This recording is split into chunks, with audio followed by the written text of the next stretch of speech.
In total हमारा maths का lecture number 33 और अभी मैं इसका जो पार्ट 1 है वो आपको करवा चुकी हूँ। पार्ट 2 अब मैं कंटिन्यू करवाने वाली हूँ आपको।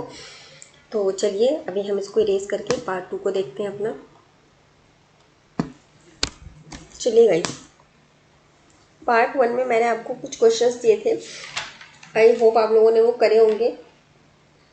मैं आपके साथ उनमें से कुछ क्वेश्चंस डिस्कस कर देती हूँ जो इम्पोर्टेंट है आपके, मतलब इम्पॉर्टेंट है या नहीं तो मैं नहीं कह सकती, बट हाँ इस तरह के क्वेश्चन आपके एग्जाम्स में आने के चांसेस रहते हैं। Like question number 1,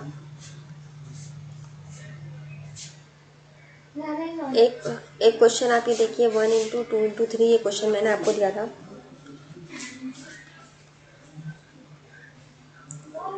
2 into 3 into 4 plus, एक सेकेंड रुकिएगा, आपके एग्जाम में आ जाता है तो उसको आप कैसे सॉल्व करेंगे।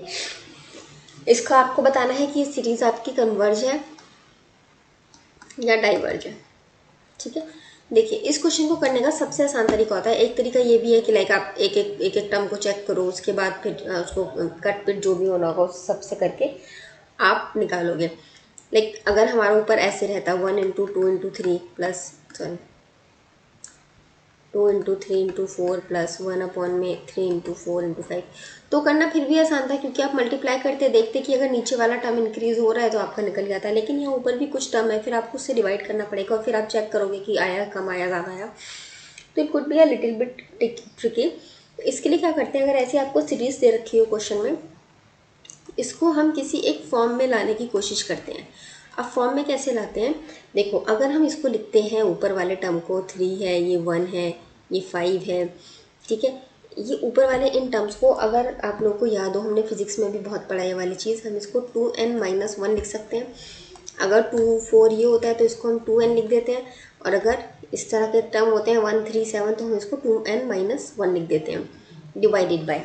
अब देखो अगर आपका n है 1 ये और ये, ठीक है, अगर आप इसके हिसाब से चलते हो तो n को अगर सपोज आप 1 लिख देते हो तो अगला टर्म क्या आएगा n+1, उसका अगला टर्म n+2।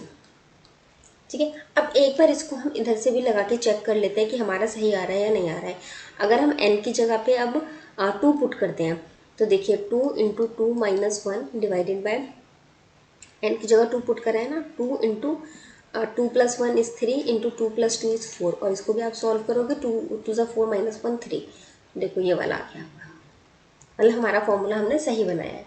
अब हम इसको सॉल्व करने की कोशिश करेंगे। सॉल्व करने के लिए हम क्या करते हैं, हमें पता है n equals to 1 tends to infinity 2n-1 divided by n+1 n+2, ये आप लिख देंगे। अब हम यहाँ पे क्या करेंगे, n की जगह हम, मैंने क्या बताया था आपको, अब आप इसको देखो, आप इसको देख के बता सकते हो क्या ये आपका कन्वर्जेंस है या आपका डाइवर्जेंट है। देख के अगर आप इसको बता सकते हो तो बताओ, नहीं बता सकते ना देख के कि ये हमारा कन्वर्जेंट है या डाइवर्जेंट है। तो ऐसी कंडीशन में हम क्या करेंगे, हम ऐसी कंडीशन में अब इसमें क्या करते हैं कि हम यहाँ पर इन्फिनिटी पुट करते हैं, इन्फिनिटी मतलब हाईएस्ट टर्म पुट करते हैं। अब देखो अभी तो मैं आपको करके दिखा रही हूँ एक एक, क्योंकि अभी आप भी पहली बार कर रहे हो तो आपको भी बार बार टाइम लग रहा होगा, लेकिन अगर आप इस तरह के क्वेश्चंस प्रैक्टिस कर लोगे ना तो लाइक मुझे अब इन्फिनिटी पुट करने की इसमें ज़रूरत नहीं होती है, क्योंकि मैं देखूंगी कि ये मल्टीप्लाई हो रहे हैं तो एक तो n³ का टर्म आएगा, बाकी फिर n² या सिंगल n के आएंगे, सिमिलरली ऊपर भी सिर्फ n का टर्म आएगा। सबसे कंपेरिजन में n³ का टर्म सबसे बड़ा होगा तो हम सिर्फ उसको ही कंसीडर कर लेंगे। लेकिन खैर हम फर्स्ट टाइम कर रहे हैं तो हम ढंग से करेंगे ज़रा एक क्वेश्चन। 2 इन्फिनिटी पुट करेंगे -1 divided by infinity, infinity +1 infinity +2। अब आप इसको सॉल्व करेंगे तो ये आ जाएगा 2 इंटू इन्फिनिटी, आपका इन्फिनिटी होगा, -1 कर देंगे तब भी इन्फिनिटी रहेगा। सिमिलरली आप यहाँ पे मल्टीप्लाई करेंगे तो ये आ जाएगा इन्फिनिटी क्यूब, और ये अंदर वाले टर्म्स को अगर आपने मल्टीप्लाई करा होगा तो ये आएगा आपका इन्फिनिटी क्यूब, रहने दीजिए अब ये इन्फिनिटी, और अंदर वालों को मल्टीप्लाई करके रखते हैं इन्फिनिटी² +3 इन्फिनिटी +2। अब इसको अगर आप मल्टीप्लाई करेंगे तो आ जाएगा आपका इन्फिनिटी, इन्फिनिटी क्यूब +3 इन्फिनिटी² +2 इन्फिनिटी। अब देखो अगर आप इस क्वेश्चन को अगर आप ढंग से एनालाइज करोगे कि अगर इन्फिनिटी का क्यूब कर दिया जाए, अगर सपोज अब इसकी जगह आपका कोई नंबर ही होता तो आपका मान लीजिए आपने लिया ऐसे कुछ बड़ा सा नंबर ले लिया, अब एक इसका आपका हो जाएगा क्यूब। अब इसके क्यूब के सामने सिर्फ सिंपल इस नंबर का या इस नंबर के स्क्वायर तो बहुत कम रहेगा ना कंपैरेटिवली, ठीक है। तो कंपैरेटिवली जो नंबर बहुत कम रहते हैं उनको हम एलिमिनेट कर देते हैं, तो जिससे कि हमारा जो है इजी हो जाए थोड़ा सा फॉर्म। तो जो कंपैरेटिवली कम नंबर है उनको हमने एलिमिनेट कर दिया। एलिमिनेट करके हमारा क्या बच गया, 1/∞³ इसको आप क्या लिख सकते हो, 1/n³। 1/n³ लिख दिया। अब आपका 1/n³ क्या होता है, डाइवर्जेंट का केस होता है कि कन्वर्जेंट का केस होता है। अब आप देखो ये आपकी p है ना, p क्या है आपका, =3 है, और ये मोर देन 1 है। जब मोर देन 1 होता है तो वो कौन सा केस होता है आपका, कन्वर्जेंट केस होता है। अब अगर आपका ये वाला जो टर्म आया है, सॉरी ये वाला टर्म, अगर ये टर्म आपका कन्वर्जेंट आया है तो इसका मतलब ये जिससे ड्राइव होकर आया था, इस वाली सीरीज से, इस सीरीज से ड्राइव होकर गया था ना, तो इसका मतलब ये सीरीज भी आपकी कैसी है, कन्वर्जेंट है। ठीक है, इस तरह से हम इसको बताते हैं। अब एक क्वेश्चन और दिया था मैंने इस तरह का, तो उसमें आप लोग बनाकर देखिएगा और सॉल्व करके देखना। ठीक है, क्या आता है आपका, एक और मैं क्वेश्चन ले लेती हूँ। अब तो आई डोंट नो मैंने आपको क्या क्या दिए थे, मैं खुद भूल गई मैंने आपको होमवर्क में कौन कौन से क्वेश्चन दिए थे। मैं रैंडम ले लेती हूँ कोई भी क्वेश्चन, ठीक है, आप सॉल्व करके देखिएगा। एक सेकेंड रुक जाइए, बस ये रेज हो जाए।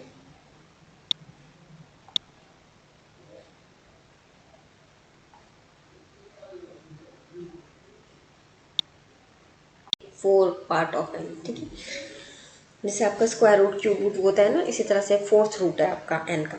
अब इसको आप सॉल्व करेंगे, ये आपका n = 1 to ∞, ये आपका गिवन है। ठीक है, अब देखो इस तरह के क्वेश्चन ना आप सॉल्व करने के लिए क्या करा करिए, जब आपको क्यूब रूट या मतलब आपका एक टर्म है अगर सिंपल इस तरह का, और दूसरा टर्म आपका क्यूब रूट या स्क्वायर रूट में गिवन है, या फिर अगर कोई ऐसा बड़ा सा टर्म है लाइक ये फोर्थ टाइम ऑफ रूट है, तो इसको आप इजीली नहीं सॉल्व कर सकते, तो हम ऐसी कंडीशन में क्या करेंगे, हम पूरे के पूरे फंक्शन का क्या करेंगे, पूरे के पूरे फंक्शन का हम 4 टाइम्स कर लेंगे। 4 टाइम्स नहीं, बेसिकली क्या बोलेंगे यार इसको, आई डोंट नो, इसकी पावर 4 कर लेंगे। ठीक है, क्योंकि हमारा फोर्थ रूट था ना, तो इसीलिए हमने इसकी पावर 4 कर लिया। अब जो हमने इसकी पावर 4 किया तो हमारा क्या आ जाएगा, n = 1 to ∞, 1 में ये n की पावर 4 आ जाएगा, यहाँ 1 की पावर 4, n की पावर 4 इंटू ये 4 और ये वाला 4 आपस में कैंसिल हो जाएगा, सॉरी अंदर n है ना, ये 4 आपस में कैंसिल हो जाएगा, और अंदर क्या रह जाएगा, √n।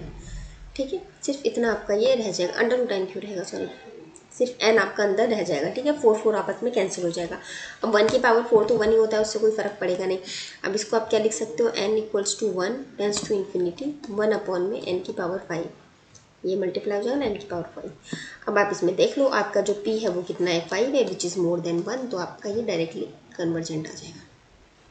ठीक है, इस तरह का एक क्वेश्चन और दिया था मैंने, उसमें शायद क्यूब रूट की कंडीशन थी। एक सेकंड में बस वो क्वेश्चन देख रही हूँ कहाँ लिखा था मैंने। अब आई डोंट नो मैंने आपको यही क्वेश्चन दिया था या नहीं दिया था, लेकिन मैं इस क्वेश्चन को करवा देती हूँ, आप देख लीजिए। n = 1 tends to infinity cube root of n divide by n, इसको आपको सॉल्व करना था। तो देखिए अब इसमें आपको क्या करना होगा, सॉरी इधर है स्क्वायर रूट और इधर है क्यूब रूट। अब देखिए एक है स्क्वायर रूट, एक है क्यूब रूट, आप आपस में इसको कैंसिल या कुछ तो कर नहीं सकते। अब आप इसमें अगर कुछ इकड़म तिकड़म लगा के करने की कोशिश भी करेंगे भी, तो एक सेकंड की ज़रा, और नीचे अलग टर्म दिया हुआ है, जैसे यहाँ पर स्क्वायर रूट दिया हुआ है, तो इस क्वेश्चन में आप क्या करेंगे, देखिए आप यहाँ पर देखा कीजिए कि ऐसी पावर जो इससे और इसमें, ऐसा कोई नंबर से आप इसको पावर दे दीजिए जो आपके ये दोनों आपस में कुछ कैंसिल हो सके। लाइक जैसे अगर मैं यहाँ बात करूँ तो आपका 3 था, और नीचे अगर आप स्क्वायर रूट की बात कर रहे हैं तो 2 है, तो इन दोनों का आप मल्टीपल निकाल लीजिए।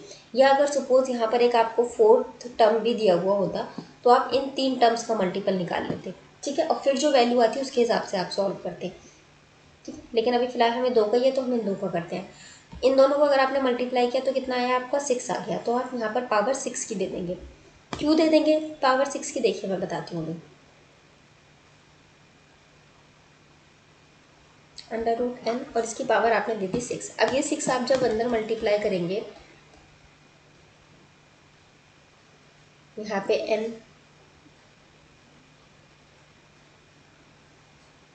सिमिलरली यहाँ पर भी, ठीक है, आपकी पावर आपस में कैंसिल आउट होंगे और ऊपर रह जाएगा n² और नीचे आ जाएगा n³।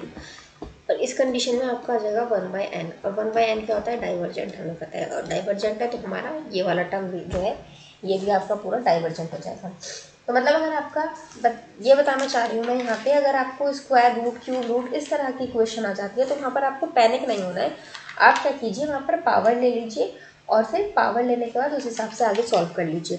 अब अगर सपोज यहाँ पर ऊपर अंडर रूट एन और नीचे एन दिया होता तो अब यहाँ पावर लेने की ज़रूरत नहीं थी, यहाँ पर ये कैंसिल हो जाता, सीधा 1/√n आ जाता। ठीक है, ये वाली चीज़ आ जाती। अब यहाँ पे आप देखते हैं तो n की पावर मतलब 1/2, this is less than p, तो फिर ये डाइवर्जेंट आ जाता। ठीक है, और बाकी मैंने आपको बहुत से क्वेश्चन इसमें कुछ प्रोवाइड करवाए हैं, बहुत से तो नहीं, कुछ ही प्रोवाइड करवाए हैं, आप उनको सॉल्व करने का ट्राई कीजिएगा। अभी मैं इसको इरेज करती हूँ।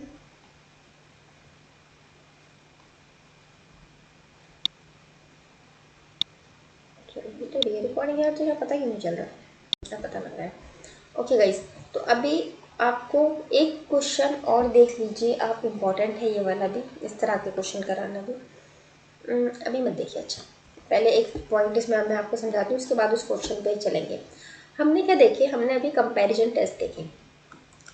ठीक है, कंपैरिजन टेस्ट में हम क्या कर रहे थे, हमने एक बड़ी सी इक्वेशन जिसका हम नहीं निकाल सकते थे उसको हमने रिड्यूस किया इस एक ऐसी फॉर्म में जिसको हम सॉल्व कर सकते थे, और रिड्यूस करने के बाद फिर हमने उसमें जो भी आपका कन्वर्जेंट या डाइवर्जेंट था उसको फाइंड किया, और अब वो जो भी था, चाहे वो कन्वर्जेंट था या डाइवर्जेंट था, सेम वही आपका जो गिवन इक्वेशन था वो चीज़ होगी। अब हमेशा क्या होता है, एग्जाम में इतना टाइम नहीं होता है, आप एक एक छोटी छोटी चीज़ निकालने बैठेंगे, तो कुछ टर्म्स हैं इन्हें आप याद कर लीजिए। एन की पावर एन, ये लेस है, लेस देन है ये किससे, एन फैक्टोरियल से। अब आपसे कोई पूछेगा कि इसमें ज़्यादा कन्वर्ज कौन सा है, तो ये वाला ज़्यादा कन्वर्ज है क्योंकि ये छोटा है। ठीक है, ये लेस देन है, बहुत बहुत बहुत लेस देन है। किस तरह के टर्मिनोलॉजी से, अगर आपका 1/4n आ जाता है या 1/3n, 1/2n, ठीक है, इस तरह की टर्मिनोलॉजी से। ये आपका लेस देन है 1/n² से, और 1/n² आपका लेस देन है 1/n से, और 1/n आपका लेस देन है 1/√n से। ठीक है, और 1/√n आपका लेस देन है 1/natural log n से। ठीक है, ये आपको यहाँ तक समझ में आई है, एक सीरीज़ है, इसको आप याद कर लीजिए, रख लीजिए, ये बहुत यूज़फुल रहने वाली है आपके आगे कुछ क्वेश्चंस को सॉल्व करने के लिए। अब इसमें आपको क्या एक चीज़ याद रखनी है, आप यहाँ से सीरीज़ को डिवाइड कर दीजिए 1/n² के बाद से। ठीक है, ये आप यहाँ से डिवाइड कर दीजिए। ठीक है, अब इधर की जो सीरीज़ है, ये वाली सीरीज़, ये हैं आपके सारे जो कन्वर्जेंट रिजल्ट देते हैं। अगर आपका इनमें से कोई भी फॉर्म बन के आ रहा है तो वो आपका हमेशा कन्वर्जेंट रिजल्ट ही देगा। ठीक है, और इधर वाले जो हैं ये वाले, ये आपके हमेशा डाइवर्जेंट रिजल्ट देंगे। ठीक है, कौन सा रिजल्ट देंगे, डाइवर्जेंट रिजल्ट। इसको याद कर लीजिए। अब याद करने का एक तरीका ये है कि आप 1/n² नेचुरल लॉग n, अब इन तीनों को याद कर लीजिए, ये इजी है। बाकी ये तीन आपके डाइवर्जेंट, इसके अलावा जो बच्चे सब कन्वर्जेंट। ठीक है, अब सपोज ये तो आपका 1/n की फॉर्म में लिखा हुआ है या रेसिप्रोकल फॉर्म में लिखा हुआ है, रेसिप्रोकल फॉर्म नहीं मतलब इधर p/q की फॉर्म में लिखा हुआ है, p/q की फॉर्म में लिखा हुआ है। अब अगर आपको एक सिर्फ नॉर्मल टर्मिनोलॉजी में दे देता है वो, देखिए आप अगर इसको ऐसे लिखेंगे n की पावर n, n फैक्टोरियल, 4 की पावर n, 3 की पावर n, 2 की power n, n² n √n natural log n। ठीक है, अब अगर आपका इस तरह का दे दिया गया है तो आप इसको क्या करेंगे, इसको भी अगेन आप यहाँ से डिवाइड कीजिए। ठीक है, यहाँ से डिवाइड करने के बाद आपका जो इधर वाले टर्म्स आएंगे, इसमें भी ये वाले टर्म्स अब आपके रिवर्स हो जाएंगे और ये टर्म्स आ जाएंगे आपके डाइवर्जेंट वाले। ठीक है, ये आपके अब डाइवर्जेंट हो जाएंगे, और अगर आप इधर वाले टर्म्स देखेंगे, ये वाले टर्म्स, तो ये वाले टर्म्स आपके कन्वर्जेंट हो जाएंगे। चाहे तो आप ना इनमें वैल्यू पुट करके फाइंड आउट करके भी देख सकते हैं। 1/n का तो एक्सेप्शनल केस रहता है, बाकी आपको देखिए सब में सेटिस्फाई हो जाएगा। अगर आप 1/4n लिखते हैं, ठीक है, सपोज एन की वैल्यू 1 है, फिर उसके बाद एन की वैल्यू बढ़ के 2 हुई, तो आप देखिए ये 8 यहाँ पर 16 आ जाएगा, पहले 4 था फिर 64 आ जाएगा, इस तरह से बढ़ती जाएगी। डिनोमिनेटर बढ़ेगा तो न्यूमरेटर कम होगा, तो मतलब ये आपका कन्वर्जेंस की तरफ जा रहा है। ठीक है, ऐसे इधर भी निकाल के देख सकते हैं। अब अगर आप यहाँ पर आ जाते हैं इस तरफ, तो एन तो एक्सेप्शनल केस हो गया आपका। अंडर रूट एन की जब हम बात करते हैं तो ये क्या हो गया, एन की पावर 1/2, तो आपने किया 1 की पावर 1/2, ठीक है, 2 की पावर 1/2, इस तरह से आप करेंगे ना तो आ जाएगा। तो इधर के जो आते हैं ये आपके डाइवर्जेंट आते हैं और इधर के टर्म्स जो आते हैं वो कन्वर्जेंट आते हैं। ठीक है, इसको आप याद रख लीजिएगा। अब इस तरह का इस पर बेस्ड मैं एक क्वेश्चन आपको देती हूँ, उसको आप सॉल्व करने की कोशिश कीजिएगा, ताकि जिससे आप इस सीरीज से आप उस क्वेश्चन को कर पाएँ। कोई ऐसा क्वेश्चन ढूंढ रही हूँ मैं।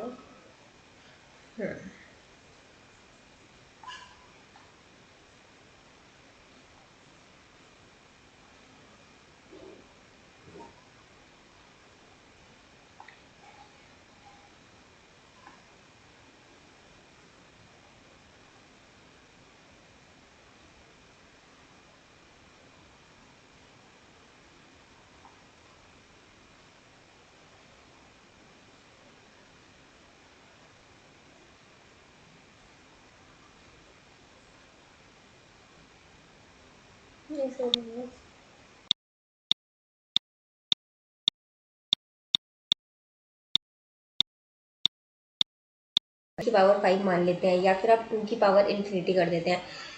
उस तरीके से अगर आप जाते हैं तो फाइनली क्या हो जाएगा, ये ज़ीरो, ये ज़ीरो, 5 पावर,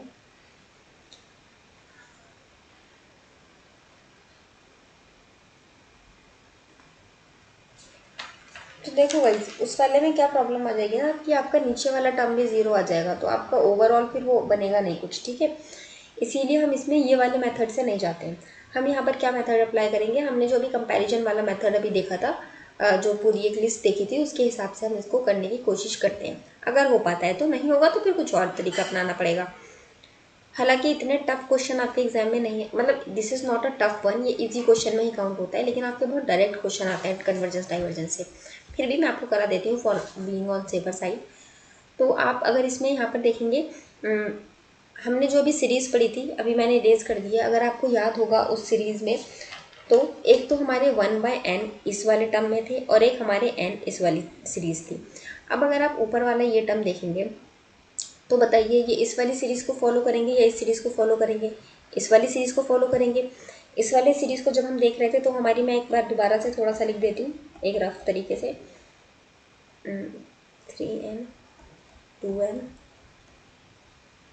n²n, ठीक है, इस तरह से आपकी सीरीज़ थी। अब इस सीरीज़ में आप देखेंगे तो एक है आपकी n की पावर 5, n की पावर 5 मतलब इस तरह का आपका टर्म आ जाएगा यहाँ पर इसके आसपास। ये n² दिया है तो यहाँ पे डॉट डॉट था तो मतलब n का 5 भी आएगा, n का 3, वो सब आपका यहाँ पर ही आ जाएगा।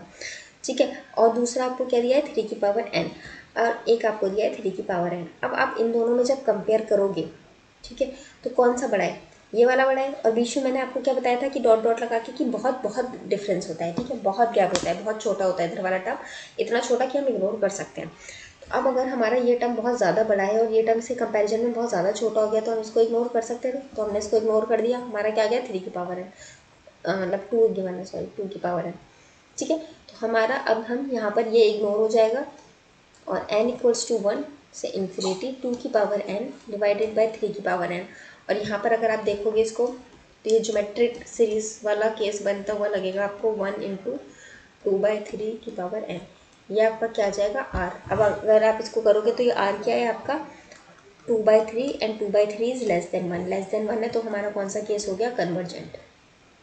ठीक है, कन्वर्जेंट केस है। अगर हमारा ये वाली सीरीज कन्वर्जेंट आई है तो ये किससे ड्राइव होकर आई थी, इससे ड्राइव होकर आई थी, तो इसका मतलब आपका ये जो है ये भी आपका कन्वर्जेंट होगा। ठीक है, अब देखो अगर आपका उस तरीके से भी नहीं हो पा रहा है, ट्रेडिशनल मेथड से भी ज्योमेट्रिकल सीरीज या पी सीरीज तो लग नहीं रहा है, और अगर आप इसको उस तरीके से देखेंगे जो हमने अभी देखे थे, एक हाईएस्ट वैल्यू पुट करके हम निकाल देते थे, उससे भी नहीं हो रहा था, तो एक ही ट्रिक जो अभी बताई मैंने आपको, ये लाइन याद रखने वाली, इसको याद रख के देखना आप, और इससे काफ़ी सारे क्वेश्चन हो जाएंगे आपके सॉल्व। एंड जो मैंने इससे पहले आपके क्वेश्चन सॉल्व करवाए हैं ना, उसमें भी कई जगह पर ये ट्रिक से, ये वाली जो है स्टेटमेंट, मतलब ये जो एक लाइन एक ट्रिक लिखवाई है, इससे आपके उसमें भी कई सारे क्वेश्चन सॉल्व हो जाएंगे। अब मैं इसमें एक दो क्वेश्चन आपको होमवर्क के लिए दे देती हूँ, मतलब होमवर्क क्या देती हूँ यार, प्रैक्टिस के लिए दे रही हूँ, बाकी तो आपका चॉइस है, आप करो ना करो। Infinity under root n plus n factorial, ठीक है। एक ये वाला क्वेश्चन आप लोग ट्राई करना, और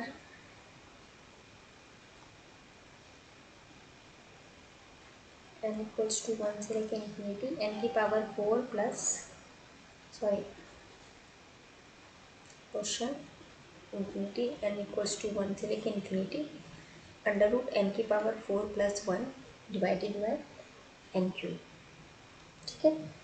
तो ये क्वेश्चंस हैं, इन्हें आप करने का ट्राई करना। बाकी मैं आपको काफ़ी सारे क्वेश्चंस करवा ही चुकी हूँ, जितने भी मतलब पॉसिबल है at that short time of time. अब इसके बाद हम चलते हैं अपने नेक्स्ट टॉप, मतलब इसी में सीरीज़ में अगली चीज़ें जो आपके आती है एग्ज़ाम में, और भी बहुत से टेस्ट है ना, हम टेस्ट की तरफ चलते हैं। देखो अब यहाँ तक तो आपको समझ में आ गए होंगे, हमने अभी क्या क्या पढ़ लिया।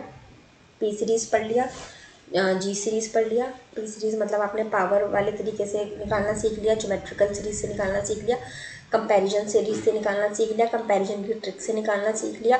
कन्वेंशनल मेथड तो है ही है जिससे आप कर सकते हो, कंपैरिजन में जो हाईएस्ट इन्फिनिटी पुट करते थे उससे भी आपने सीख लिया। अब इसके बाद एक और टेस्ट आता है जिसको हम कहते हैं D'Alembert test, D'Alembert ratio test, ठीक है। इसमें क्या होता है, बेसिकली इसमें रेशियो लिया जाता है। देखो इसमें क्या होता है कि आपका कोई अगर सपोज ये एक सीरीज़ ए एन गिवन है, तो इसको हम क्या लिखते हैं, ए एन प्लस वन। जो टर्म जो ए एन है वो नीचे लिखते हैं और इसमें प्लस वन करके ऊपर लिख देते हैं। इसको सॉल्व करने के बाद आपकी जो भी वैल्यू आती है, वो वैल्यू अगर आपकी लेस देन वन आती है या फिर आपकी ज़ीरो आती है, या लेस मतलब ज़ीरो लेस देन वन कुछ भी आती है जिसमें आपका जीरो इंक्लूडेड रहता है, ठीक है। ये कंफ्यूजन हो जाता है कई बार कि जीरो इंक्लूड है या नहीं है, तो जीरो इंक्लूडेड रहता है अगर ऐसा केस है, इसको हम क्या बोलते हैं कि हमारा कन्वर्जेंट है।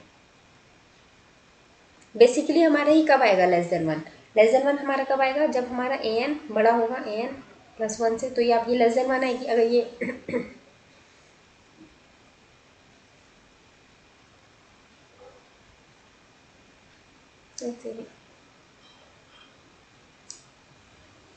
ये उल्टा होगा ना, ऐसे ये वाला बड़ा होगा तो आपका लेस देन वन आएगा ना, नहीं नहीं सॉरी सही तो लिख रही हूँ, हाँ ए एन आपका बड़ा होगा ए एन प्लस वन से, तो आपकी लेस देन वन आएगी।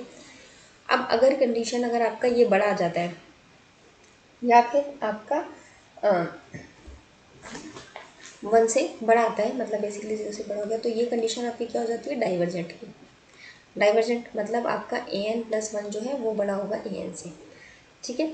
और उसके बाद एक और कंडीशन इसमें आप याद रखिए, अगर ये इक्वल्स टू वन आ जाती है तो जो हमारा टेस्ट होता है ये फेल हो जाता है, और अगर टेस्ट फेल होता है तो फिर इसके लिए हम आगे और चीज़ें परफॉर्म करते हैं, बट अभी हम उसको छोड़ देते हैं, फिलहाल हम इतना ही रखते हैं अपना, जितना हमारा टेस्ट फेल हो जाएगा हो जाएगा।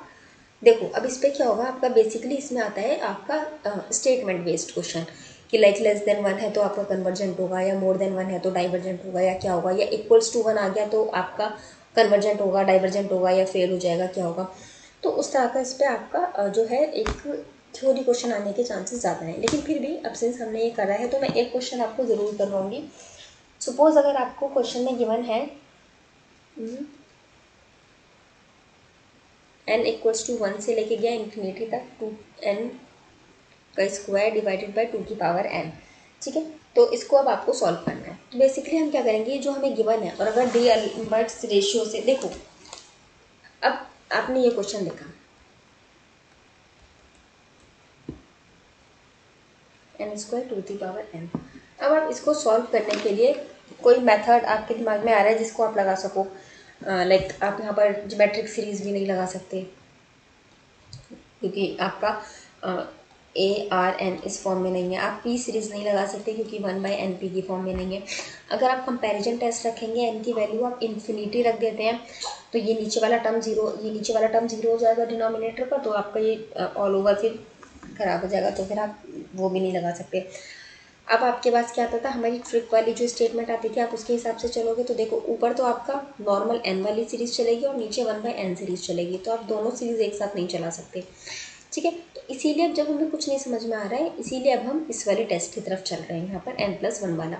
इसीलिए मैं आपको पढ़ा भी नहीं हूँ कि अगर ऐसी कंडीशन फंस जाए तो आप इस तरह से कर सकते हो।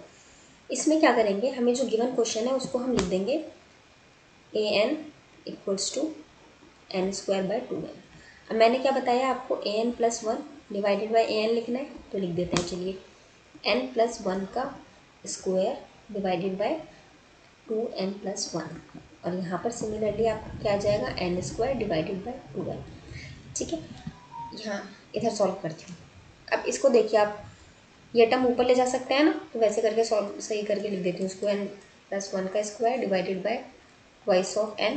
और देखो इसको आप ऐसे लिख सकते हो 2n इंटू 2, ऐसे लिख सकते हो, तो n इंटू 2 लिख देते हैं। बाकी ऐड करोगे 2n+1 ही आ जाएगा। ऐसे क्यों लिखा अभी बताती हूँ, देखो 2n डिवाइडेड बाई n²। अब ऐसा लिखने से क्या होगा, हमारी आपस में कैंसिल आउट हो जाएंगे। अब ये हमारे जब इजीली कैंसिल आउट हो गए, तो इसमें हम क्या करेंगे, अब हम जो बचा टर्म्स उसको लिख देंगे n+1 का स्क्वायर डिवाइडेड बाई 2n²। ठीक है। अब इस कंडीशन में आप लोग n की जगह क्या करिए, इन्फिनिटी पुट करके देखिए। n की जगह अगर आप लोग इन्फिनिटी, मतलब एक चीज़ मैं आपको बताना भूल रही हूँ, यहाँ पर आप फिर limit n tends to infinity put करेंगे। ठीक है। अब limit n tends to infinity जब आप पुट करेंगे तो आपका ये आ जाएगा, सॉल्व करके 1/2। ठीक है, क्योंकि आपको मैंने लिमिट पढ़ाया है ना, आप उसमें जाकर वहाँ से देखिएगा सही से कैसे होता है वाला सॉल्व। n² का टर्म आ जाता है और ऊपर नीचे ये वाला टर्म होता है ना। मैंने आपको बताई थी कंडीशन कि अगर न्यूमरेटर में जो वैल्यू है वो ज़्यादा होती है और डिनोमिनेटर में वैल्यू कम होती है, तो हमारा जो कोफिशिएंट होता है इस तरह से आ जाता है। ठीक है, लिमिट्स में जाकर पढ़िएगा, अभी उतना टाइम नहीं है कि मैं वो पूरा कॉन्सेप्ट यहाँ पर रिवाइज़ करवाऊँ दोबारा से। वैसे आप वैल्यू पुट करके देखेंगे तो आपका मीटिंग का तो हटा दो, फिर इनकी जगह से 1 हाँ, तो नहीं आप उसी तरीके से करेंगे। तो 1/2 आ गया। 1/2 क्या आपका <1 है, तो जब <1 है तो हम इसको क्या बोल सकते हैं कि ये हमारा क्या हो जाएगा, कन्वर्जेंट। ठीक है, तो अब यहाँ तक समझ में आ गया आप लोगों को? कोई डाउट है या कुछ पूछना हो यहाँ तक, तो भी पूछो जल्दी, कैसे यार, क्योंकि लाइव क्लास तो है नहीं अपनी। इस पे बेस्ड मैं एक क्वेश्चन और दे दूँ आप लोगों को, एक क्वेश्चन और देती हूँ, 1-2 क्वेश्चन प्रैक्टिस के लिए। n equals to 1 tends to infinity 2n divided by n³। ठीक है, इसको आप खुद सॉल्व करके देखिएगा। अब इसके बाद हम चलते हैं अपने नेक्स्ट मेथड की तरफ, वो है हमारा कॉचीज इंटीग्रेशन मेथड, और उसके बाद हम चलेंगे कॉचीज रूट टेस्ट की तरफ। कॉचीज इंटीग्रेशन टेस्ट हमारा, इंटीग्रेशन बहुत छोटा सा है ना, इसीलिए मैं उसको जल्दी करवा देती हूँ, पहले कवर ख़त्म करवा देती हूँ उसको, फिर हम कॉचीज रूट टेस्ट तो छोड़िए, पहले कॉचीज रूट टेस्ट करते हैं, थोड़ा इंपॉर्टेंट है वो एग्जाम पॉइंट ऑफ व्यू से ना। कॉचीज वाले भी बेस्ड क्वेश्चन आते हैं। कॉची वाली जितनी भी चीज़ें आपके सिलेबस में है ना, वो सब कर लेना। कौन कौन सी अभी बताऊँगी मैं आपको। एक तो कॉचीज यूलर्स मेथड आता है, वो जो हमने पार्शियल डिफरेंशिएशन वहाँ पढ़ा था ना, वहाँ पर आया था पार्शियल डिफरेंशिएशन में। हाँ, उसके बाद एक कॉचीज यूलर एक इक्वेशन और आई थी जो मैंने आपको कल बताई थी, जिसमें हमारा x dy/dx को हम थीटा पुट कर रहे थे ना, वो वाली। चलो खैर, फिलहाल हमारा ये बोर्ड इरेज हो गया, तो हम अपने अभी के तरफ चलते हैं।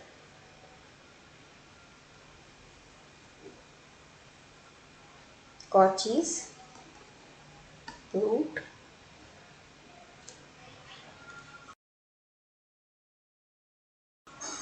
हेड दिया, पता नहीं आप लोग को नज़र आ रही है कि नहीं आ रही है, अभी नज़र आ जाएगी अगर नज़र नहीं आ रही है।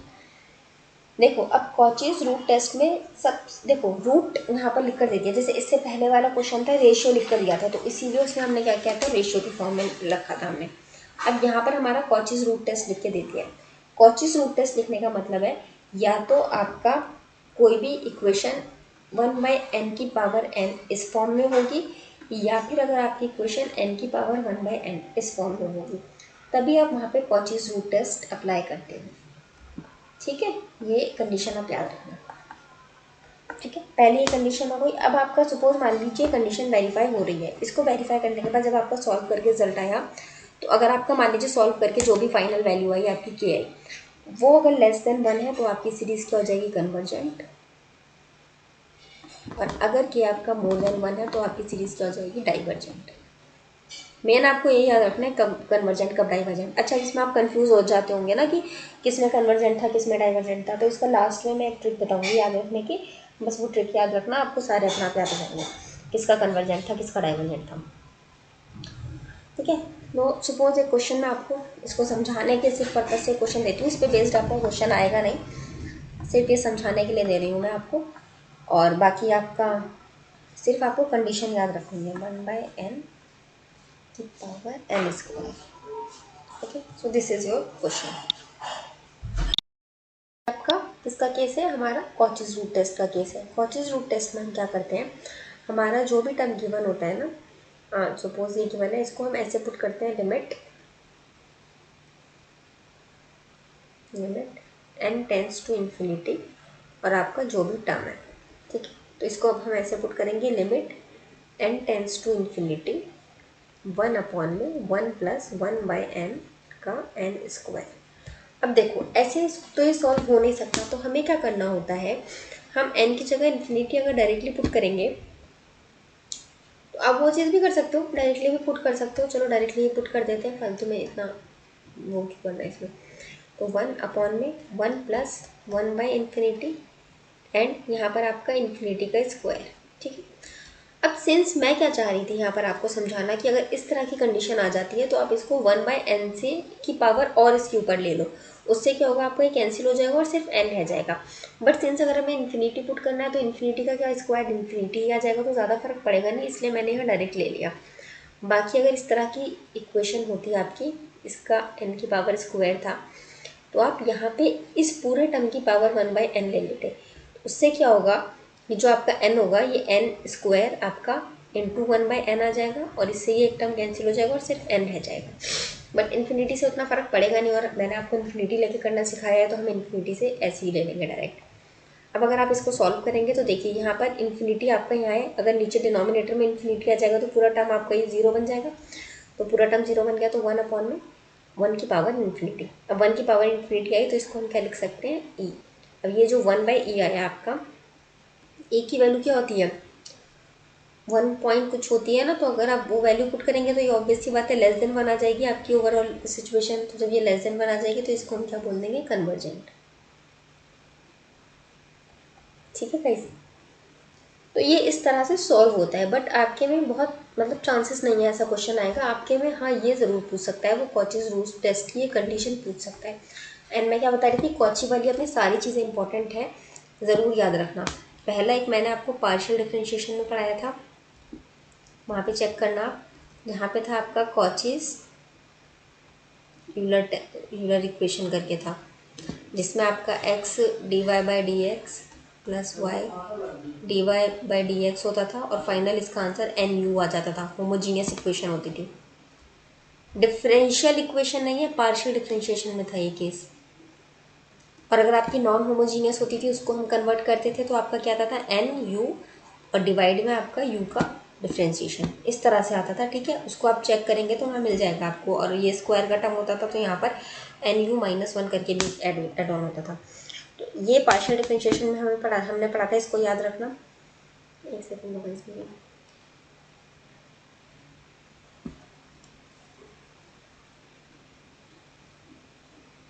मैं सोच रही हूँ अगर आपका ये आज खत्म हो जाएगा ना सीक्वेंस, ये कन्वर्जेंस एंड डाइवर्जेंस वाला टॉपिक, देखो इसके बाद एक लेक्चर शायद आपका और लूँगी जिसमें मैं आपको सीक्वेंस पढ़ाऊँगी। ठीक है, ये आज आपका कंप्लीट हो जाएगा, तो फिर अगली एक क्लास में हम या तो कॉम्प्लेक्स नंबर ले लेंगे। ठीक है, मैं आपको कॉचीज़ के बारे में बता रही थी। एक तो हमारा कॉचीज़ से रिलेटेड हमारी इक्वेशन थी पार्शियल डिफरेंशिएशन में, होमोजीनियस इक्वेशन, आपका जब इक्वेशन होता था तब हम उसको लगाते थे और आपका NU करके आंसर आता था उसमें। ठीक है, दूसरा हमारा एक कॉचीज़ वाला इक्वेशन है, कॉचीज़ यूलर टेस्ट है, वो भी कॉचीज़ यूलर टेस्ट ही है, कॉची यूलर्स इक्वेशन भी आप उसको बोलते हैं, कॉचीज़ यूलर्स मेथड बेसिकली बोलते हैं। ये आपका है डिफरेंशियल इक्वेशन में। ठीक है, डिफरेंशियल इक्वेशन में ये मेथड कौन सा था, ये मैंने कल आपको बताया था, जब हम x d/dx की जगह थीटा पुट कर रहे थे, फिर x² d²/dx² की जगह हम थीटा -1 पुट कर रहे थे, और फिर हम उसको सॉल्व कर रहे थे। है ना, कल करवाया था क्वेश्चन। अगर आपका क्यूब की इक्वेशन आ जाती थी या 4 टाइम की इक्वेशन आ जाती थी तो हम यहाँ पर डी, पहले D cube, D square, D और फिर कांस्टेंट टर्म लिखते थे, जो वैल्यू होती थी वो लिखते थे। फिर यहाँ पर हम एक डी को कुछ मान लेते थे लाइक 1 2 मल्टीप्लाई, फर्स्ट टर्म तो एज इट इज उतार देते थे, सेकेंड टर्म में इसको मल्टीप्लाई कर कर लिखते थे। फिर यहाँ पर फिर इनको सॉल्व करते थे, यहाँ आ जाता था मल्टीप्लाई करके सॉल्व। पूरा मेथड सिखाया था कल किया, जो 2018 का शिफ्ट 1 का पेपर है उसमें सिखाया है मैंने मेथड, ठीक है।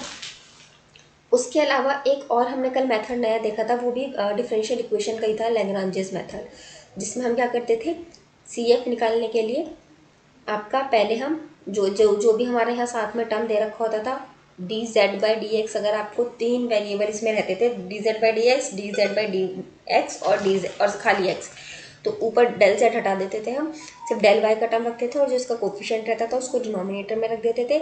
उसके बाद ऊपर के अलग ऐड कर देते थे, नीचे के अलग ऐड कर देते थे।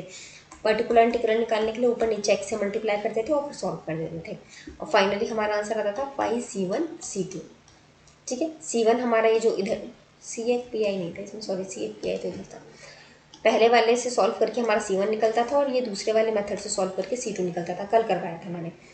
अभी आपने ये देखोगे आप कॉचीज रूट टेस्ट, अभी मैंने आपको बताया ये इंपॉर्टेंट है। इसमें क्या बोलते हैं हमारा ये वाला क्या पढ़ा रही यार, कन्वर्जेंस एंड डाइवर्जेंस वाले टॉपिक में। इसके बाद एक और चीज़ दिखाऊंगी, बताऊंगी मैं भी आपको, कॉचीज इंटीग्रल, कॉचीज इंटीग्रल वाला, इसमें भी आपका सेम यही वाली चीज़ हो जाएगी, इंपॉर्टेंट है ये भी हल्का सा कॉचीज वाला। और इसके बाद हम जब सीक्वेंस पढ़ेंगे ना उसमें भी शायद कॉचीज का आता है, वो जब आएगा तब मैं आपको पढ़ाऊँगी। तो ये 4-5 चीज़ें हैं जो कॉचीज से ही रिलेटेड होती हैं और नाम की वजह से बहुत कन्फ्यूजन होता है और इसीलिए सबसे ज़्यादा पूछा भी जाते हैं, ठीक है। तो इनको आप याद रखना, अगर आपने नोट्स बनाए होंगे तो ये सब आपके पास प्रॉपर तरीके से होंगी। बाकी अब मैं मूव करती हूँ अपने नेक्स्ट टेस्ट की तरफ। नेक्स्ट टेस्ट है अपना Cauchy's integral method.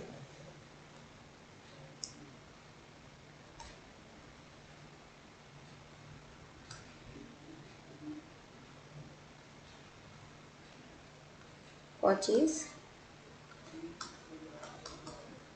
Integral test, okay.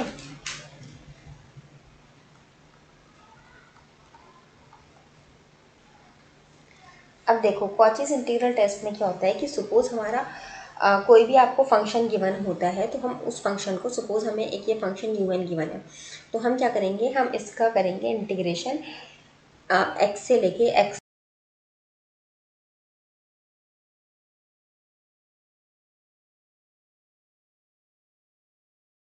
को, सॉरी लिमिट नहीं, समेशन में जैसे हम पुट करते थे ना n equals to 1 to infinity, लेकिन यहाँ हमारा x के फॉर्म में हम लिखते हैं। अभी आप देखिए, छोड़िए, 1 से इन्फिनिटी हम लिखेंगे इनटू आपका जो भी ये फंक्शन था, तो ये आपका, अगर आप इसको फिर डिफरेंशिएट करेंगे विद रिस्पेक्ट टू dx, और अगर आपका ये आपका एक इनफाइनाइट टर्म आता है तो ये हमारा क्या होगा, डाइवर्जेंस। अच्छा गाइस, मैंने आपको डाइवर्जेंस एंड कन्वर्जेंस की अभी स्टार्टिंग में, इससे पहले वाले लेक्चर में बताया था क्या होता है कन्वर्जेंस, क्या होता है डाइवर्जेंस, तब मैं एक पॉइंट बताना भूल गई, अभी इसको देखकर याद आया। अगर आपकी एक फाइनाइट वैल्यू आ जाती है ना तो वो हमेशा आपका डाइवर्जेंस का केस होगा, और अगर आपकी इनफाइनाइट वैल्यू आती है लाइक इन्फिनिटी वगैरह आ रहा है तो वो हमेशा आपका, सॉरी, इनफाइनाइट वैल्यू आती है तो वो हमेशा आपका डाइवर्जेंस का केस होता है, इन्फिनिटी जिसमें आता है आपका, और अगर फाइनाइट वैल्यू आती है तो वो आपका कन्वर्जेंस का केस आता है। और अगर आपकी कोई वैल्यू नहीं आती है, लाइक नो यूनिक वैल्यू, कोई यूनिक वैल्यू नहीं आती है, तो उसको हम क्या बोलते हैं, ऑसिलेटरी, ठीक है। चलिए वापस बैक टू द क्वेश्चन, मतलब back to the Cauchy's integration test. अब इसमें आपका जो un होता है ना, इसमें जो आपके n के टर्म होते हैं उसको आपको रिप्लेस करना पड़ता है x से, ताकि आपका आप उस फॉर्म में सॉल्व कर सकें। या तो फिर आप एक काम कर लीजिए, यहाँ पर आप इसको n की रिस्पेक्ट में इंटीग्रेट कर दीजिए, कोई फ़र्क तो नहीं पड़ेगा ना, n की रिस्पेक्ट में इंटीग्रेट कर दीजिए। लेकिन सिंस हमें x के साथ इंटीग्रेट करने की आदत पड़ी हुई होती है, इसीलिए मैं यहाँ पर x लिखवा रही थी आपको। बाकी अगर आप n के साथ कंफर्टेबल रहते हैं तो कोई इशू नहीं है। अब जैसे फॉर एग्जाम्पल अगर मैं आपको ये क्वेश्चन दे देती हूँ, अच्छा एक चीज़ और याद रखना, इसमें आपके ज़्यादातर इसके जो क्वेश्चन आएंगे ना वो हमेशा वो क्वेश्चन होंगे जिनमें लॉग इन्वॉल्व रहेगा, ठीक है।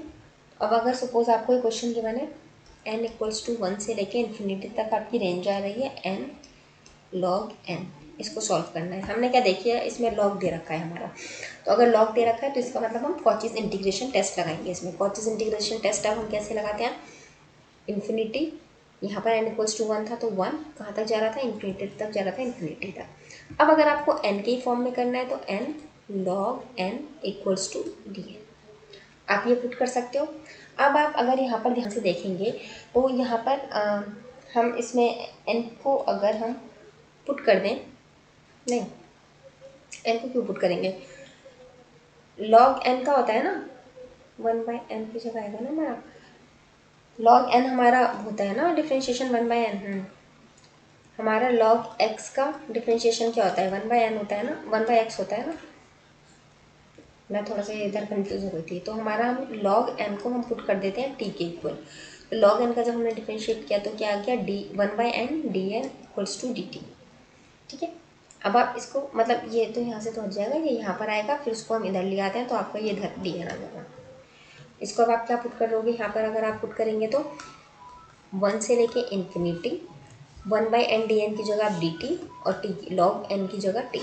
ठीक है, अब 1/t का अगर आप इंटीग्रेशन निकालोगे तो क्या आ जाएगा आपका log t आ जाएगा। रेंज आपकी इतनी है 1 से लेके इन्फिनिटी तक।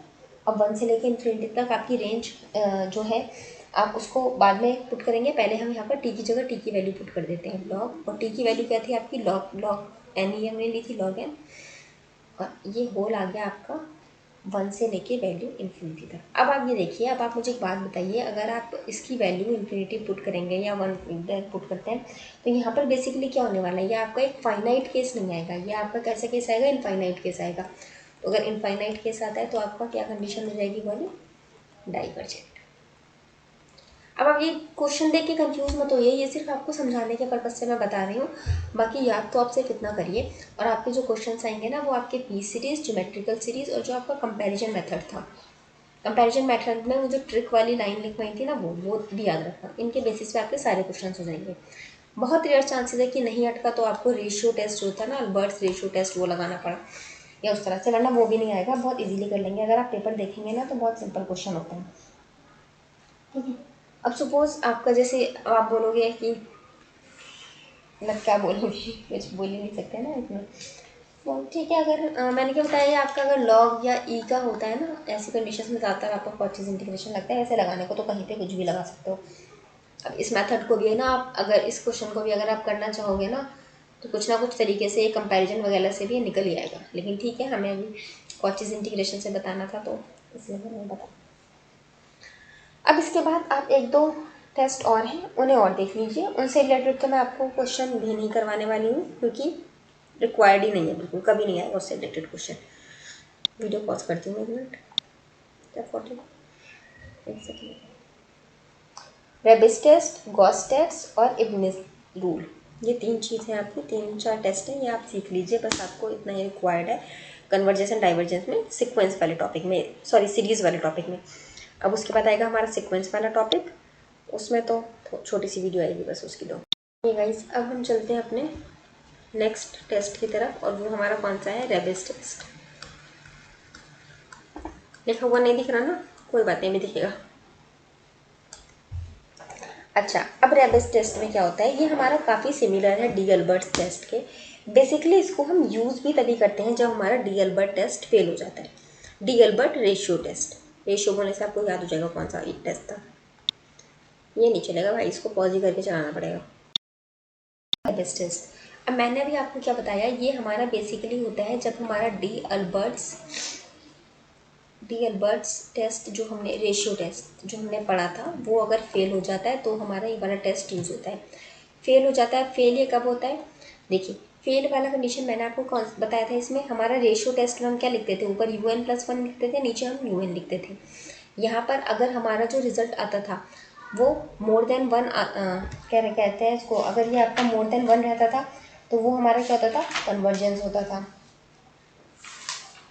मोर देन वन में डाइवर्जेंट होता था। हाँ, आपका जो भी रिजल्ट आता था अगर वो लेस देन 1 रहता था तो वो आपका कन्वर्ज होता था। अगर वो आपका मोर देन 1 रहता था तो वो आपका क्या होता था, डाइवर्ज होता था। और अगर इक्वल्स टू 1 आता था तो वो आपका फेल हो जाता था।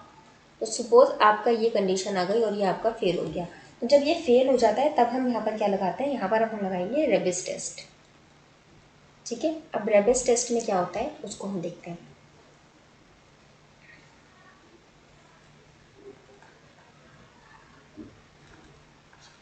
देखिए इसमें होगा आपका, अगर आपको जो भी दिया है इक्वेशन, जो यू एन की वैल्यू आपको सपोज ये आपका यू एन कोई फंक्शन आपको दिया है, तो इसको हम कैसे लिखेंगे, हम इसे लिखेंगे limit n tends to infinity, ठीक है, n x n n plus one, ये लिखाते हैं यू एन प्लस वन, यहाँ पर आप यू एन ही कर लो, यू एन प्लस वन, यहाँ पर आपने रिवर्स कर दिया और माइनस वन कर दिया।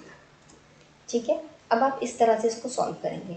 इसको सॉल्व करने के बाद आपकी जो भी वैल्यू आएगी, ठीक है, अगर वो वैल्यू आपकी मोर देन वन आती है तो वो हो जाएगा हमारा कन्वर्जेंट, लेस देन वन आती है तो वो हो जाएगा हमारा डाइवर्जेंट, और अगर हमारा इक्वल्स टू वन आ जाती है तो ये हमारा अगेन टेस्ट फेल हो जाएगा।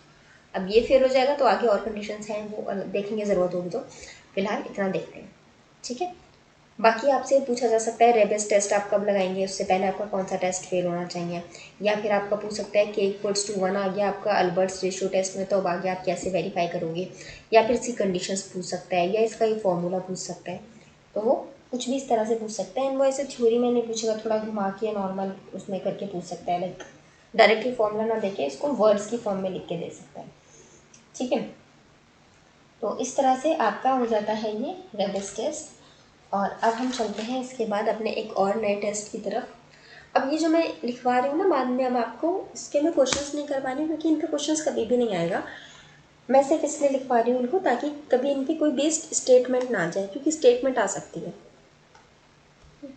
एक सेकंड, आपका कुछ नहीं है,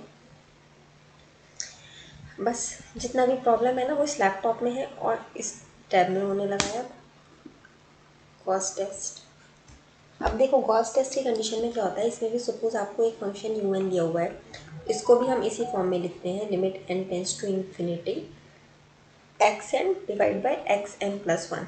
अब याद रखना आप एक चीज़, जो डी अल्बर्ट्स रेशियो टेस्ट था उसमें हमने लिखा था x n plus one divided by x n, असल में एक्स एन लिखने की आदत पड़ी हुई होती है ना, तो इसीलिए एक्स एन लिख देती हूँ। बाकी आप एक्स एन लिखो, यू एन लिखो, वी एन लिखो, एक्स एन लिखो, कुछ भी लिखो, कोई फर्क नहीं पड़ता। ठीक है, इसके अलावा आप गॉस टेस्ट ले लो या रेबिस टेस्ट ले लो, दोनों में आपका ऊपर आता है यू एन और नीचे आता है यू एन प्लस वन। तो सिमिलरली यू एन और u n plus one and that's it.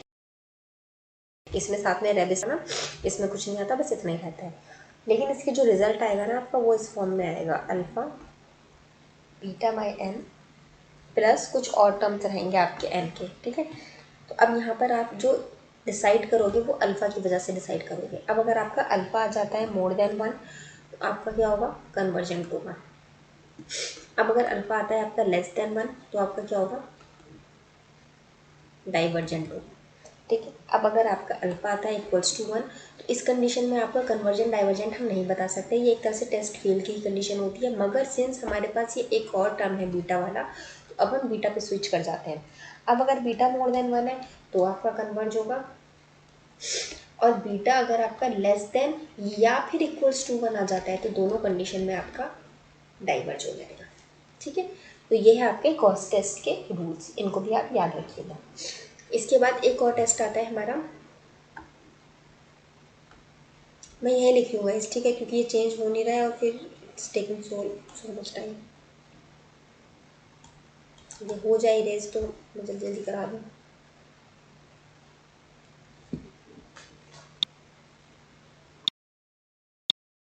ये है हमारा लॉगरिथमिक टेस्ट। लॉगरिथमिक टेस्ट, इस टेस्ट में भी आपका बहुत कुछ टफ नहीं है, सिंपल सही है। आपको अगर सपोज कोई भी आपको यू एन फंक्शन दिया हुआ है तो इसको लिखने का फॉर्म हम कैसे लिखते हैं, limit n tends to infinity into n log, ठीक है, आपका यू एन। और इसमें ना आपका लॉग लॉगरिथमिक टेस्ट में आपको हमेशा लॉग के फॉर्म में ही दिया हुआ होगा, जो भी क्वेश्चन दिया हुआ होगा, log u n plus one. तो याद रखना सिर्फ जो अल्बर्ट्स रूल था उसमें यू एन ऊपर प्लस वन ऊपर था और बाकी सब में हमारा यू एन प्लस वन नीचे होता है। अब इस कंडीशन में जो भी आपका रिजल्ट आएगा, अगर वो रिजल्ट आपका मोर देन 1 आता है तो आपका क्या हो जाएगा, कन्वर्ज हो जाएगा।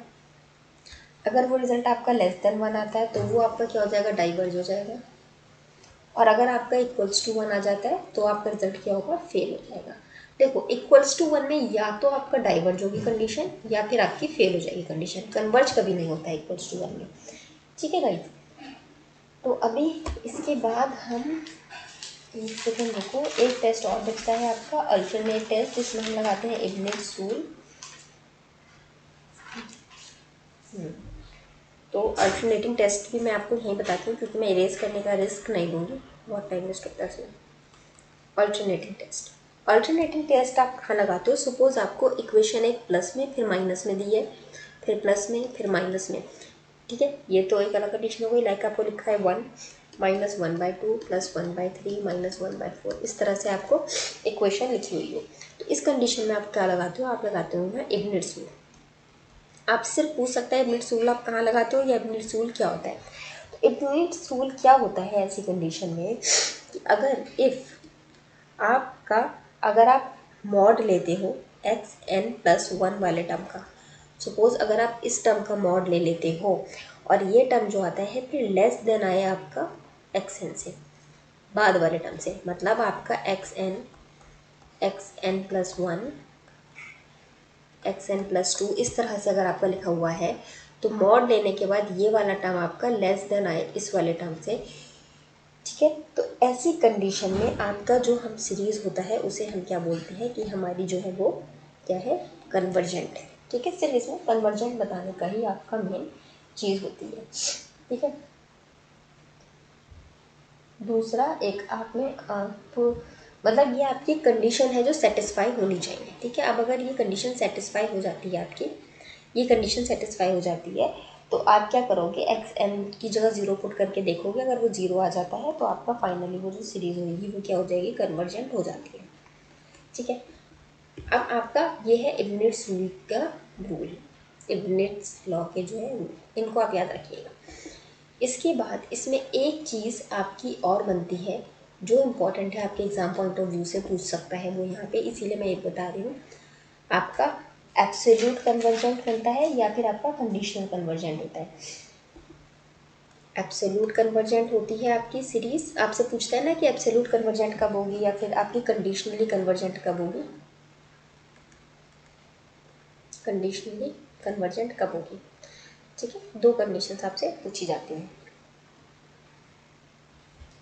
अब इस कंडीशन में देखो आपका लगाते हो आप इब्निट्स रूल, दोनों में इब्निट्स रूल लगाओगे आप।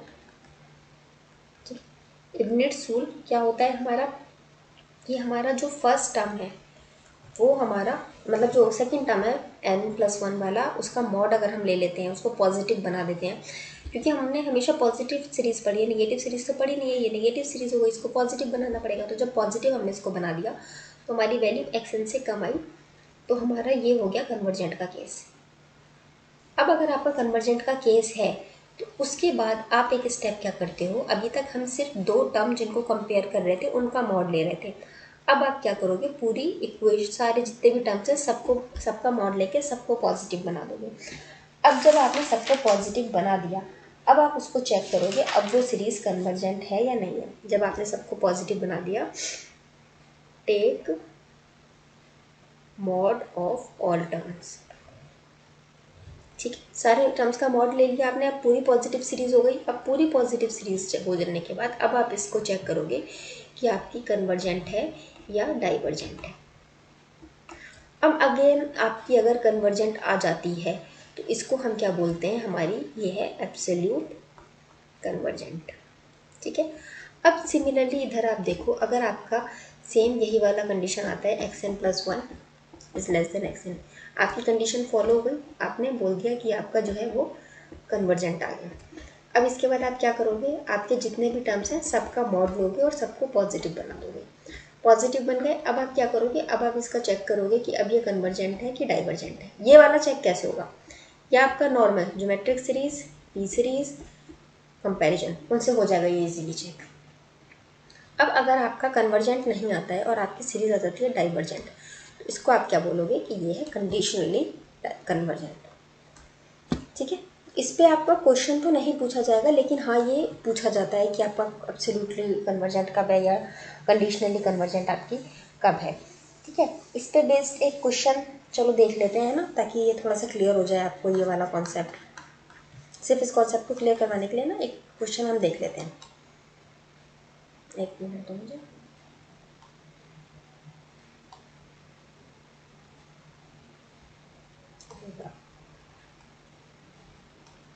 क्वेश्चन आप देखो, 1 - 1/2² प्लस 1/3² माइनस 4²।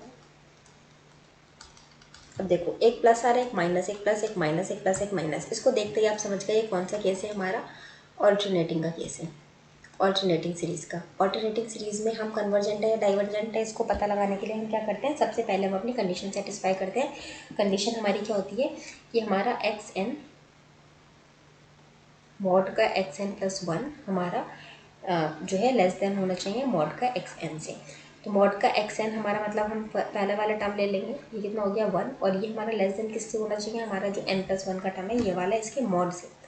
तो 1/2², मतलब माइनस का साइन होगा, लेकिन अगर आपने मॉड ले लिया तो ये प्लस हो जाएगा। तो अगर ये प्लस हो गया तो आपने 1/4। अब ये कंडीशन आपकी फुल्ली सेटिस्फाई हो गई। ठीक है, अब ये कंडीशन सेटिस्फाई होने के बाद अब हम क्या करेंगे, हमारा जो इससे आपका फॉर्मूला बनेगा, क्या फॉर्मूला बनेगा, देखिए 1 में यहाँ पे नीचे आपका 1 रहा होगा, तभी फिर ये 2 आया, फिर 3, फिर 4, तो इसको आप n लिख सकते हो। और n आपका इंक्रीज कर रहा है 1 2 3 4, 1 से लेकर इन्फिनिटी तक × स्क्वायर, आप ये लिख सकते हो। अब ये वाला जो कंडीशन है इसमें आपको क्या करना होता है, चेक करने के लिए मैंने भी बताया था हमें क्या लिखना होता है, limit n tends to infinity. अब n tends to infinity by n²। अब यहाँ पर आप इन्फिनिटी को यहाँ पुट कर दोगे तो आपका आ जाएगा 0। अब अगर ये 0 आ गया तो इसका मतलब आपका सीरीज़ जो है वो कन्वर्जेंट है 100%। ठीक है, लेकिन हमें क्या चेक करना है कि ये हमारी एब्सोल्यूट कन्वर्जेंट है या फिर हमारी क्या है आपकी कंडीशनल कन्वर्जेंट है। तो उसके लिए हम क्या करेंगे, हम सारी इक्वेशंस का मॉड ले लेंगे। अब जब सारी इक्वेशन का आपने मॉड ले लिया तो आप क्या लिखोगे, यहाँ पर देखो 1, ये वाली भी आपकी मॉड लिया तो 1/+2² आ जाएगा, फिर प्लस 1/3² आ जाएगा, फिर ये वाला भी 1+1/4² आ जाएगा, प्लस डॉट डॉट डॉट। ठीक है, बेसिकली इसको आप क्या लिख सकते हो, n = 1 से लेके इन्फिनिटी तक 1/n²। ये वाली इक्वेशन आपकी बन जाएगी। दोबारा से इक्वेशन तो सेम ही बनेगी, जब सेम टर्म से बनाइए इक्वेशन तो सेम ही बनती है आपकी। अब ये इक्वेशन जब आपकी बन गई, अब हम इसमें चेक करेंगे कि ये हमारा कन्वर्जेंट है कि नहीं है। अब इसको चेक करने के लिए देखो यहाँ पर आपका इसमें इब्नेट्स रूल में जो चेक करने का तरीका होता है उसमें n = इन्फिनिटी लिख के हम लिमिट लगा के चेक करते हैं। लेकिन इन जनरल हमने जो सीखा है उसमें हमने क्या सीखा है, ज्योमेट्रिक सीरीज, पी सीरीज या कंपैरिजन। ये देखो ये आपका 1/n⁻p की फॉर्म में है, तो हमारी यहाँ पावर सीरीज लग जाएगी। पावर सीरीज के हिसाब से हमने क्या देखा, p हमारा 2 है विच इज़ मोर देन 1, और मोर देन 1 है दैट मीन्स हमारा कन्वर्जेंट है। तो हमारा पहले भी कन्वर्जेंट था, इसीलिए हमने ये दूसरा चेक किया, दूसरा भी कन्वर्जेंट आ गया, तो मतलब हमारा ये एब्सोल्युटली कन्वर्जेंट है। ठीक है, बस ये आपको समझाने के लिए बता दिया है, इतना डीप में आपको जाने की ज़रूरत नहीं है। एक बार मैं पूरा सारा टोटल रिकॉल कर देती हूँ आपका, ताकि कोई कन्फ्यूजन ना हो। सबसे पहले हमने पढ़ा था कि हमारी कन्वर्जेंट सीरीज़ कौन सी होती है और हमारी डाइवर्जेंट सीरीज़ कौन सी होती है। डाइवर्जेंट जो टेंस टू इन्फिनिटी करती है, कन्वर्जेंट टेंस टू 0 करती है और फाइनाइट नंबर में रहती है। ठीक है, जिसका रिजल्ट आपका फाइनाइट आता है। इसके बाद हमने इनको सॉल्व करने के लिए 2-3 तरीके देखे थे कि हम कैसे कैसे निकाल सकते हैं, और वही आपके एग्जाम में आते हुए हैं। एक देखा था ज्योमेट्रिक सीरीज़ वाला, एक पावर सीरीज़, फिर एक देखा था आपका कंपैरिजन मेथड। कंपैरिजन में हमने 2-3 चीज़ें देखी थी। क्या देखी थी, एक तो हम लिमिट नहीं लगाते थे। एक तो हम क्या करते थे कि हम n की जगह बहुत हाईएस्ट सी वैल्यू रख देते थे, हमने इन्फिनिटी रख के सॉल्व करना सीखा था। दूसरा मैंने इसमें एक आपको ट्रिक वाली लाइन भी सिखाई थी, वो ट्रिक वाली लाइन आपको याद रखनी पड़ेगी। ठीक है, उसके बाद फिर हमने देखा कॉचीज़ रूट नहीं, इसके बाद हमने देखा था d'Alembert's test, d'Alembert ratio test. D'Alembert ratio test की अगर हम बात करें तो इसमें अगर हमारा फंक्शन un होता था, इसको हम लिखते थे un+1 डिवाइडेड बाई un, और इसके बाद इसमें more than, less than, equal to करके हम चेक करते थे। ठीक है, उसके बाद हमारा अगर ये इक्वल्स टू पे फेल हो जाता था तो फेल होने के बाद हम आगे चेक करने के लिए यूज़ करते थे रेबेस टेस्ट। रेबेस टेस्ट में हम उल्टा कर लिखते थे limit n tends to infinity, यहाँ पे भी limit n tends to infinity आ जाएगी n, और यहाँ पर हम un plus one minus one करते थे और उसके बाद यहाँ plus one minus one equals to करके चेक करते थे। ये वाले ना आप लोग साथ में चार्ट बना लेना इसका पूरा, जैसे जीएस में क्या कंडीशन थी, पीएस में क्या कंडीशन थी, इसकी ट्रिक साथ लिख लेना, फिर ये कंडीशन लिख लेना, ये कंडीशंस लिख लेना, ठीक है। अब ये भी अगर फेल हो जाता था तो फिर फेल हो जाता था। इसके बाद हमारा एक टेस्ट और हमने देखा था, गॉस टेस्ट। गॉस टेस्ट में हमने क्या देखा था, उसमें भी हम जो भी हमारा इक्वेशन होती थी उसको हम limit at tends to infinity लिखते थे और साथ में un अपॉन में un प्लस वन सिर्फ इतना रखते थे और इसको अब हम चेक करते थे।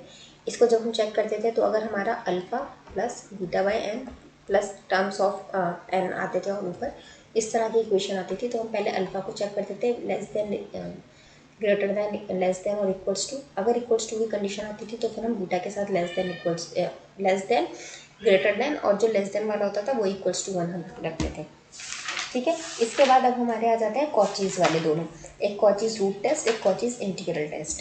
तो पहले हम बात करते हैं कॉचीज़ इंटीग्रेशन की। कॉचीज़ इंटीग्रेशन में कुछ नहीं था, आपको जो भी फंक्शन गिवन होता था जीरो से उसको वन से इन्फिनिटी के बीच में लिख देते थे, मतलब जो भी आपकी एन की मिनिमम वैल्यू होती थी वहाँ से लेके इन्फिनिटी तक into u n d n. अब इसको सॉल्व करके अगर आपकी एक फाइनाइट वैल्यू आती थी या इनफाइनाइट आती थी, इनफाइनाइट का मतलब आपका डाइवर्जेंट पे जाता था और फाइनाइट का मतलब आपका कन्वर्जेंट पे जाता था। फिर आता था आपका कॉचीज़ रूट टेस्ट, ठीक है। कॉचीज़ रूट टेस्ट में आप अगेन क्या करते थे, आप यहाँ पर वैल्यू पुट करते थे और आपका अगर के वैल्यू क्या पुट करते थे, इसमें आपको limit n tends to infinity un और इसका पावर 1/n आप रख देते थे, ठीक है। un की जगह आप उसको पुट ऐसे रख के पुट करके जब सॉल्व करते थे तो आपका लेस देन इक्वल्स टू जो आता था उसके हिसाब से आप कन्वर्जेंट डाइवर्जेंट बता देते थे। इसके बाद अभी हमने लास्ट में दो और देखे टेस्ट, कौन कौन से, लॉगरिथमिक टेस्ट और अपना अल्टरनेटिव टेस्ट। लॉगरिथमिक टेस्ट में तो आपका सिंपल सा ये वाला क्वेश्चन बनता था, limit n tends to infinity n log x u n upon में यू एन प्लस वन, वही लेस देन ग्रेटर देन की कंडीशन आएगी आपके, और इक्वल्स टू में टेस्ट फेल। ऑल्टरनेटिव आ गया, ऑल्टरनेटिव में आपने लगाया इग्निट्स रूल लगाया। इग्निट्स रूल में हमारा एक्स एन प्लस वन ये लेस देन होता है हमारा एक्स एन से, और फिर उसके बाद हम हमारा जो सीरीज़ गिवन है या फॉर्मूला गिवन है उसमें हम n tends to limit n tends to infinity करके उसमें पुट करके इसको सॉल्व करते हैं। अगर ये इक्वल्स टू जीरो आ जाता है तो आपका कन्वर्जेंट हो जाती है सीरीज़। इसके बेसिस पर फिर हम दोबारा इसको सारे टर्म्स को पॉजिटिव बना के सॉल्व करते हैं और आपका एब्सोल्यूट कन्वर्जेंट और आपका कंडीशनल कन्वर्जेंट की कंडीशन पता चलती है। अब क्या आपको मैं एक चीज़ बताने वाली थी कि आपका एक ट्रिक, ये वाली चीज़ आप कैसे याद रखेंगे कि आपका लेस देन वन रहता है, कहाँ पर आपका कन्वर्ज होता है, कब आपका मोर देन वन पर कन्वर्ज होता है, कौन से रूल में, ठीक है। तो इसके लिए आप एक ट्रिक याद रखिए, एक सेकेंड इरेज हो जा भाई में।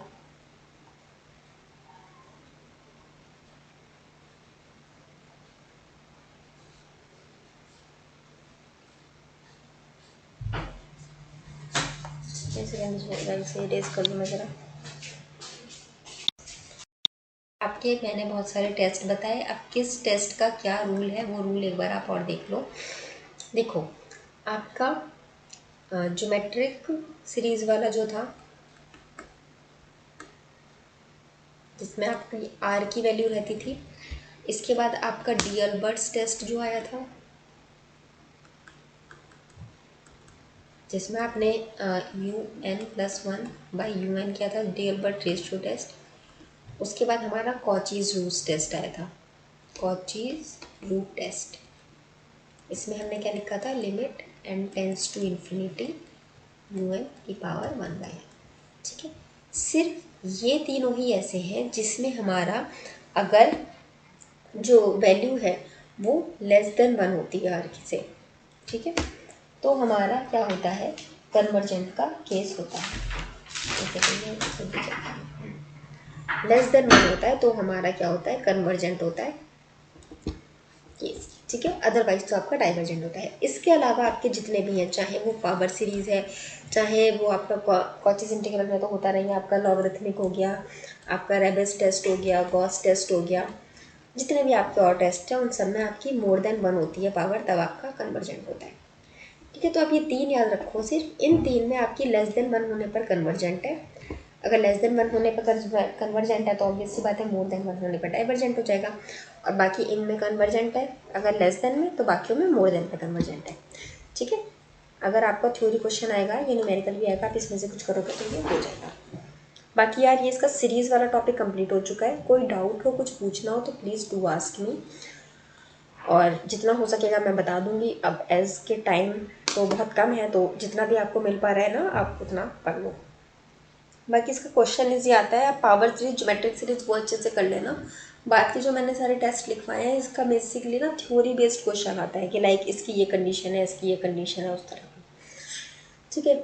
तो चलिए that's it for today guys. और बाकी आपको वीडियो अच्छा लगा हो तो प्लीज़ इसको लाइक कीजिए, शेयर कीजिए, सब्सक्राइब कीजिए मेरे चैनल को। And thank you so much for being with me.